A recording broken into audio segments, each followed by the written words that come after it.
dopo la morte di Kevin, il 22enne che si è schiantato con l'auto a Motta di Livenza per sfuggire ai carabinieri, si è tolto la vita il Patrigno, una comunità sotto shock. La tragedia a Cesana Beach sul Piave, la procura di Belluno ha aperto un fascicolo per omicidio colposo per la morte di Gaia De Golle, 15 anni, schiacciata da un masso dalla scogliera del vecchio ponte. Donna picchiata e violentata in stazione a Rovigo da 2 stranieri, uno dei quali è stato arrestato. Lo shock della città, lo sdegno del governatore Zaia, venerdì tavolo sicurezza in prefettura. Grave incidente ieri sera sulla 4 a confine tra le province di Padova e Venezia, ha perso la vita un 60enne proveniente dalla Repubblica Ceca. Grave infortunio sul lavoro questa mattina a Cartigliano, un 49enne è caduto dal cassone del suo camion battendo violentemente la testa a terra. A Palazzo Chigi l'atteso vertice tra i leader del centrodestra chiamati a discutere su elezioni regionali e candidati. Tajani nega se ne sia parlato, Salvini scherza, il candidato in Veneto io. Politica e sindacati mobilitati all'indomani della notizia inaspettata sulla chiusura del Laguna Palace di Mestre, a rischio 60 lavoratori e domani presidio alla Superjet. L'attore Luca Zingaretti contro il ministro di origine padovane Adolfo Russo e la moglie, tutto nasce da quanto accaduto all'aeroporto di Fiumicino e la polemica continua a crescere. Buonasera, ben ritrovati, edizione regionale dei nostri notiziari, la cronaca in primo piano, un dramma nel dramma dopo la morte di Kevin Anghele, il 22enne che si è schiantato con l'auto a Motto di Livenza, si è tolto la vita il Patrigno, una comunità sotto shock.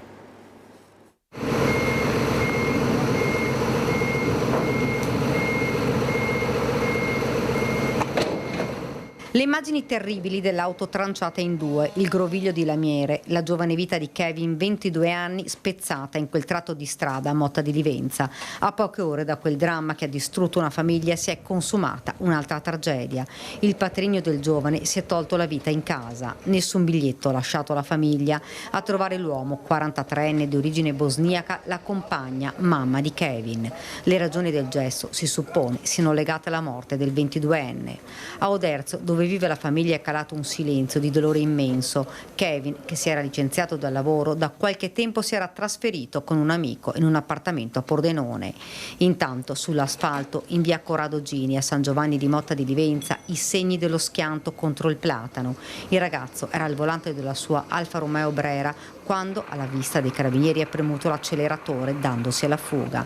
Il 22enne guidava senza patente che gli era stata revocata a dicembre 2024 per guida in stato di ebbrezza e trasportava circa 900 grammi di hashish e 4 sacchetti di marijuana ed un bilancino di precisione. A seguito dell'incidente sono stati poi rinvenuti alcuni panetti di hashish e un quantitativo di marijuana all'interno del bagagliaio e sparso sulla strada. Poi la successiva perquisizione nel luogo dove il ragazzo risiedeva insieme a un altro suo coinquilino abbiamo trovato dell'altro stupefacente. Indagini da parte dei carabinieri per accertare la provenienza dello stupefacente. Stiamo facendo degli accertamenti, comunque insomma il ragazzo aveva delle segnalazioni, però nessuna condanna e erano comunque segnalazioni amministrative, non penali.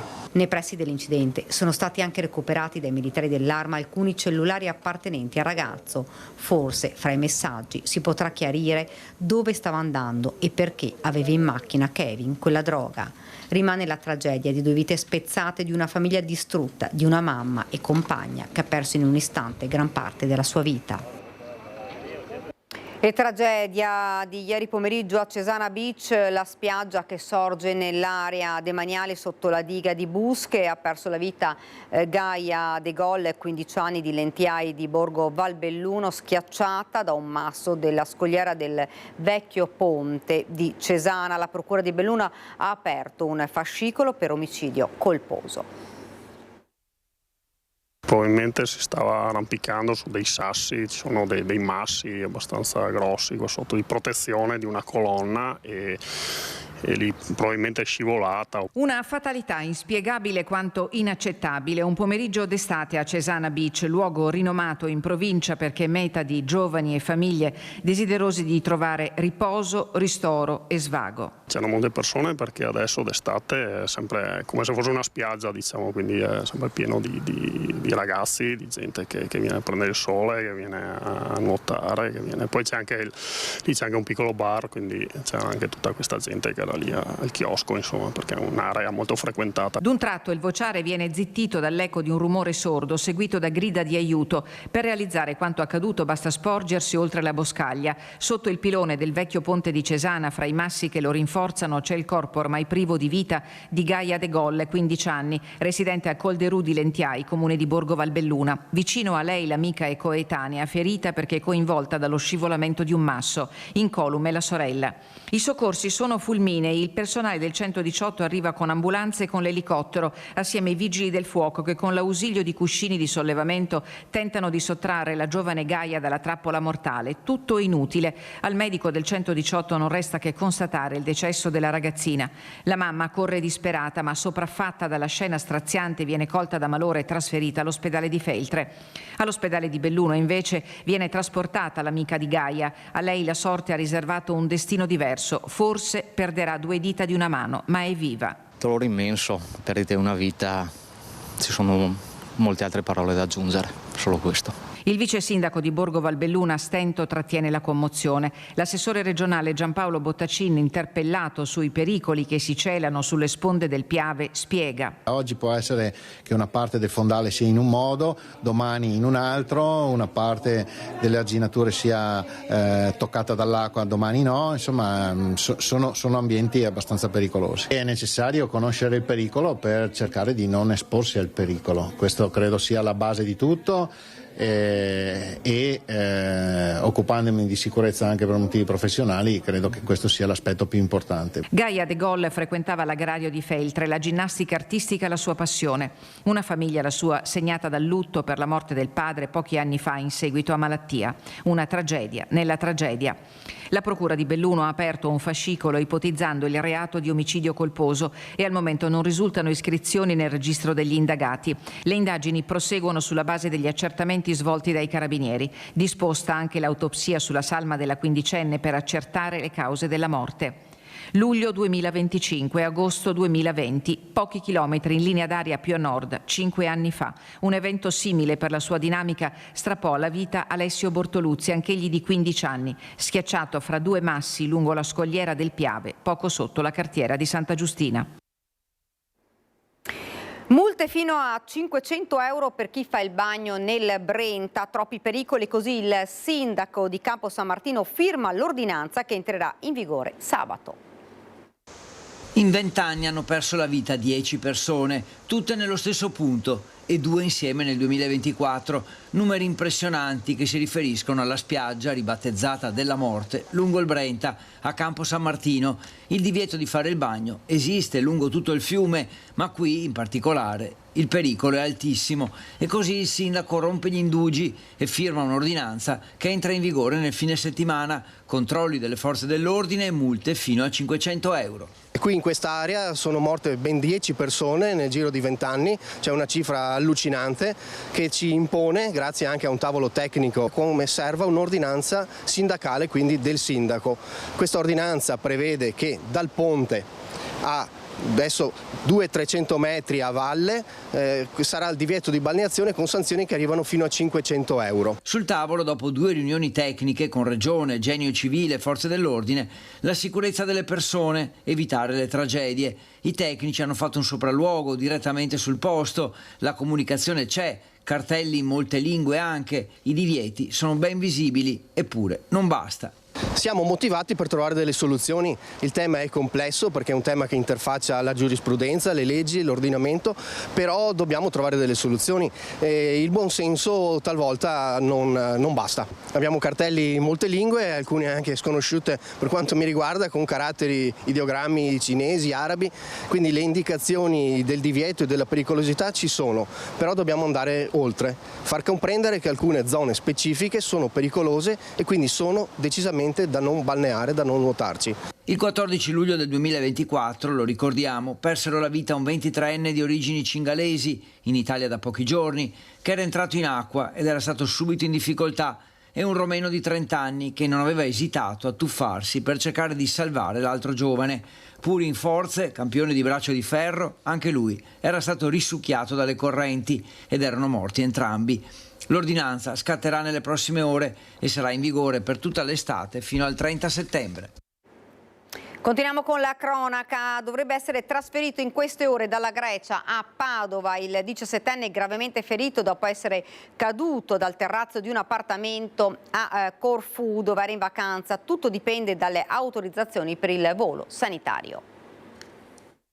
Angoscia, preoccupazione, attesa. Trascorrono così le ore per i genitori del 17enne precipitato, in circostanze ancora da chiarire, dal terrazzo di un appartamento a Corfù, dove si trovava in vacanza con gli amici. Ore di attesa anche per l'azienda ospedaliera di Padova, che attende di sapere se il giovane, che è in gravissime condizioni, sarà trasferito in queste ore con un volo sanitario privato dalla Grecia al reparto di rianimazione di Padova. Un viaggio condizionato solo dagli aspetti burocratici, con la direzione sanitaria padovana pronta ad accogliere il 17enne, che dovrebbe arrivare proprio in queste ore. È stata una vacanza tanto sognata, a lungo pianificata, che si è però trasformata in tragedia per il giovane padovano. Il ragazzo, giovedì notte, mentre si trovava nell'appartamento che aveva affittato con alcuni compagni di classe, è precipitato dal balcone del secondo piano, riportando vasti traumi alla testa. Ora il giovane studente è ricoverato in gravissime condizioni nell'ospedale dell'isola greca, meta gettonata per le vacanze. I genitori sono arrivati pochi giorni fa per stare accanto al figlio, sperando in un miglioramento. Nel frattempo le autorità greche stanno indagando sull'accaduto, che al momento resta avvolto nel mistero. Sembra che a dare l'allarme siano stati gli amici, ma non è chiaro se il 17enne fosse da solo sul balcone. Le indagini sono avvolte nel massimo riserbo e anche al padre, noto avvocato padovano, non vengono fornite informazioni sulla dinamica dell'incidente. Quel che è certo è che il 17enne ha riportato un trauma cerebrale grave e le prossime ore saranno cruciali per l'andamento del suo quadro clinico. Ed ora ci spostiamo a Rovigo, picchiata selvaggiamente in stazione e trascinata in un edificio abbandonato e violentata. L'episodio sconvolge il capoluogo polesano. 2 stranieri sarebbero responsabili della brutale aggressione. Un cittadino marocchino è stato arrestato, un altro è in fuga. La donna è stata ricoverata con una prognosi di 40 giorni. Fondamentali le immagini di videosorveglianza della stazione e il lavoro della Polizia di Stato. Mi auguro che le indagini portino presto alla cattura anche del secondo violentatore, che paghi per l'orrendo reato che ha commesso, ha commentato il presidente del Veneto Luca Zaia, mentre la sindaca Valeria Cittadina ha parlato di episodio scioccante e chiesto un confronto urgente con il prefetto, che si svolgerà già venerdì mattina. E gravi incidenti ieri sera sulla 4 al confine tra le province di Padova e Venezia. Ha perso la vita un 60enne proveniente dalla Repubblica Ceca.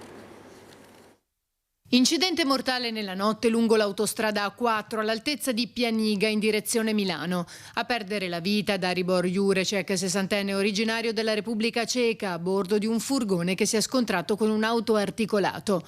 La tragedia sarebbe infatti avvenuta poco distante da un tratto in cui erano presenti rallentamenti a causa di un cantiere autostradale e secondo una prima ricostruzione il mezzo guidato dal 60enne si sarebbe scontrato col retro del mezzo pesante rimanendo incastrato. Illeso il camionista alla guida del tir di nazionalità italiana. Sul posto sono giunti i sanitari del 118, i vigili del fuoco di Padova, la polizia stradale di Venezia per i rilievi, oltre ai mezzi ausiliari di CAV, concessioni autostradali venete. Il tratto dell'incidente è stato chiuso per consentire le operazioni di soccorso e subito si è formata una lunga coda di mezzi pesanti. Sono stati avviati gli accertamenti del caso, tra cui gli approfondimenti necessari al tachigrafo per verificare la velocità dei veicoli e capire se il tir abbia rallentato per la presenza del cantiere. CAV precisa che l'incidente si è verificato in un tratto in cui si erano formati già dei rallentamenti opportunamente segnalati a causa appunto del cantiere notturno per lavori di manutenzione. E grave incidente sul lavoro questa mattina a Cartigliano, un 49enne è caduto dal cassone del suo camion sbattendo violentemente a terra, la testa a terra, in condizioni serie alla San Bortolo di Vicenza.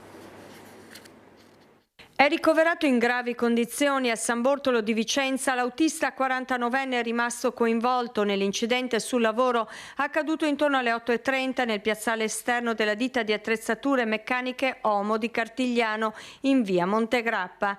L'uomo dipendente dell'azienda Bodega di Cisano Bergamasco aveva appena terminato di scaricare dei profili in metallo e stava procedendo con le operazioni di fissaggio del materiale rimasto nel camion per poi ripartire. Per causa in corso di accertamento, il 49enne è caduto dal cassone finendo a terra e battendo violentemente la testa. A dare l'allarme sono stati i titolari dell'azienda Omo, i fratelli Sabrina e Stefano Oliveto, che avevano appena concluso con lui le operazioni appunto di scarico del mezzo. Si erano allontanati, poi hanno visto l'uomo riverso sull'asfalto e quindi hanno chiamato subito i sanitari del San Bassiano. Quando è stato trovato a terra, il 49enne era in stato di semi-incoscienza. Vista la gravità della situazione, i sanitari hanno optato per il suo trasferimento all'ospedale di Vicenza, dove si trova ricoverato nel reparto di rianimazione. Profondamente dispiaciuti per quanto accaduto i titolari dell'azienda Omo, che conoscono l'autista da oltre 20 anni e con il quale hanno stretto un rapporto di amicizia. Sul posto anche i carabinieri, vedete il nastro bianco e rosso che delimita proprio il punto dove è avvenuto l'infortunio. Ed ora la politica. A Palazzo Chigi l'atteso vertice tra i leader del centrodestra chiamati a discutere sulle elezioni regionali e candidati. Chi sarà il candidato presidente in Veneto? Io, ha risposto sorridendo ai cronisti Matteo Salvini prima di lasciare la Camera dopo il question time preceduto dal vertice del centrodestra sulle regionali. Dalla risposta ironica del leader della Lega a quella criptica di Antonio Tajani: non abbiamo parlato delle regionali, abbiamo fatto il punto della situazione, è uno dei tanti incontri per coordinare l'attività del governo, ha affermato il segretario di Forza Italia. C'è sintonia, ha assicurato, andiamo avanti fino alla fine della legislatura. Per Fratelli d'Italia, ma prima di entrare a Palazzo Chigi, ha parlato il responsabile nazionale dell'organizzazione del partito, Giovanni Donzelli. Poi ovviamente, essendoci a breve le regionali, parleranno e continueremo a parlare come parliamo quotidianamente tra noi per individuare i migliori presidenti. Ma chi sia il migliore candidato della coalizione per la presidenza del Veneto rimane ancora un mistero, non solo nel nome ma anche per la forza politica di appartenenza. Per il Carroccio Veneto ottenere il candidato alla presidenza è la linea del Piave. Se l'idea però sia condivisa da Salvini non sembra affatto scontato, anzi, visto che proprio ieri a Venezia per la presentazione delle medaglie olimpiche di Milano Cortina, riferendosi al vertice odierno, il segretario Salvini ha detto: non imporrò niente a nessuno.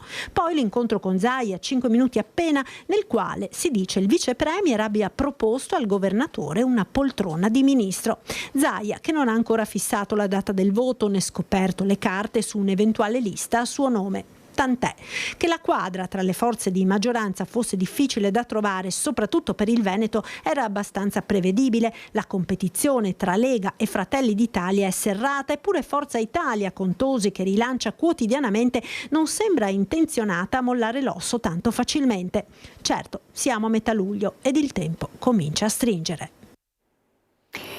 Politica e sindacati mobilitati all'indomani della notizia inaspettata sulla chiusura del Laguna Palace di Mestre, a rischio 60 lavoratori. Dopo la comunicazione arrivata come una doccia fredda sul licenziamento collettivo dei dipendenti nell'hotel Laguna Palace di Mestre, è scattato lo stato di agitazione con l'allarme lanciato dai sindacati. Si parla di licenziamento di 20 lavoratori diretti a tempo indeterminato, ce ne sono altrettanti a tempo 20 a tempo indeterminato, altrettanti a tempo determinato, poi sono lavoratori in appalto che sono una trentina, e insomma è un problema grosso sociale, perché comunque c'è il rischio che dal 30 settembre circa 60 famiglie restano senza lavoro. Noi, appena arrivata la notizia, appena arrivata la comunicazione, abbiamo subito fatto richiesta di incontro sia all'azienda che all'AVA e aspettiamo appunto una data da parte loro per incontrarci e per cercare di creare un accordo. Se questo non dovesse avvenire saremo costretti ad andare in regione in unità di crisi. Immediate le reazioni anche dal mondo politico locale, a partire dal senatore Dem Andrea Martella, che ha scritto un'interrogazione parlamentare ai ministri del lavoro e del turismo chiedendo quali tempestive iniziative intendano assumere per promuovere un tavolo di confronto tra le parti e scongiurare la chiusura dell'albergo salvaguardando i livelli occupazionali. ricordo sempre che dietro a 60 persone ci sono comunque famiglie. Noi quando parliamo di lavoratori non dobbiamo mai considerare solo il singolo. Dietro ci sono figli, ci sono mutui, ci sono macchine da pagare a rate, ci sono anziani da tutelare, da custodire. Ecco, quello che riguarda la vita di una persona. È importante adesso fare una sinergia di lavoro tra noi, sigle sindacali, ma non solo, interpellando anche le istituzioni su tutti i fronti. Istituzioni e soci non lascino soli i 110 lavoratori della Superjet di Tassera, è l'accorato appello di FIM, FIOM, WILM che denunciano l'inerzia delle istituzioni governative nazionali sulla vertenza. Domani il presidio con assemblea pubblica dei lavoratori. Per la prima volta ci troviamo di fronte a un'azienda che rischia davvero la chiusura, non tanto per motivi legati ad asset industriali o a mancanza di commesse, ma più che altro una situazione geopolitica che si protrae da diverso tempo. Quello che faremo domani sarà un'iniziativa di assemblea pubblica in cui abbiamo invitato tutte le istituzioni, le parti parlamentari, tutti i lavoratori, le lavoratrici, per dare un messaggio molto chiaro, e il messaggio è che abbiamo la necessità assolutamente di trovare una soluzione. Allora, se la questione è che non si riesce a dare un futuro a Superjet perché si ritiene che ci siano questioni politico-strategiche che non possono dare il via libera al progetto che è stato proposto dal fondo arabo, allora se non è quella la soluzione, che la politica ci dia una mano per trovare una soluzione alternativa a questo. E questo è il primo tema. Il secondo tema è che, siccome Leonardo è sicuramente coinvolta in questa vicenda, se non ci sarà una soluzione che guarda verso quell'area lì e quindi verso il progetto che ci è stato proposto, sicuramente deve intervenire Leonardo per trovare una soluzione alternativa. L'attore Luca Zingaretti contro il ministro di origini padovane Adolfo Russo e la moglie. Tutto nasce su quanto accaduto all'aeroporto di Fiumicino e la polemica continua a crescere.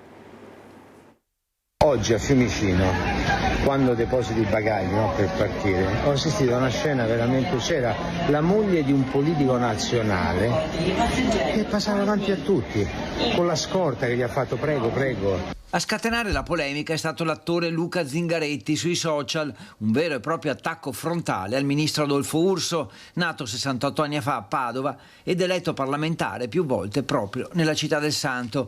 Al ministro, ma soprattutto alla moglie, accusata da Zingaretti di aver approfittato della sua posizione per saltare la fila al check-in dell'aeroporto romano di Fiumicino, incoraggiata dagli agenti della scorta. Allora mi dico, non vi vergognate. Ma non vi vergognate, manco quando è in vacanza. Vergognate.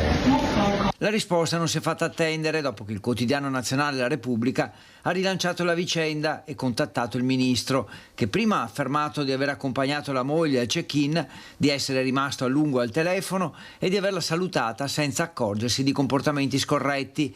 Poi, mentre la polemica attorno alla vicenda cresceva, il ministro ha scritto a Repubblica spiegando che è la scorta a decidere quali comportamenti adottare e rivelando un particolare riservato. Alcuni mesi fa la moglie aveva ricevuto una lettera di minacce accompagnata da proiettili giunta al ministero per indurre Adolfo Urso a modificare il suo comportamento in relazione alle attività istituzionali sulla vicenda del Golden Power. Da qui la necessità di proteggere la signora, una vicenda che sicuramente non finirà qui, tra scorte, minacce, accuse di prepotenza e indignazione dei cittadini. Il fatto che sia stato un attore famoso come Zingaretti a sollevare il caso, poi, per di più sui social, ha avuto un effetto esplosivo. Ed è davvero tutto per questa edizione del nostro telegiornale. Ora la sigla, poi le previsioni del tempo e subito dopo il telegiornale di Venezia. Grazie per averci seguito, arrivederci.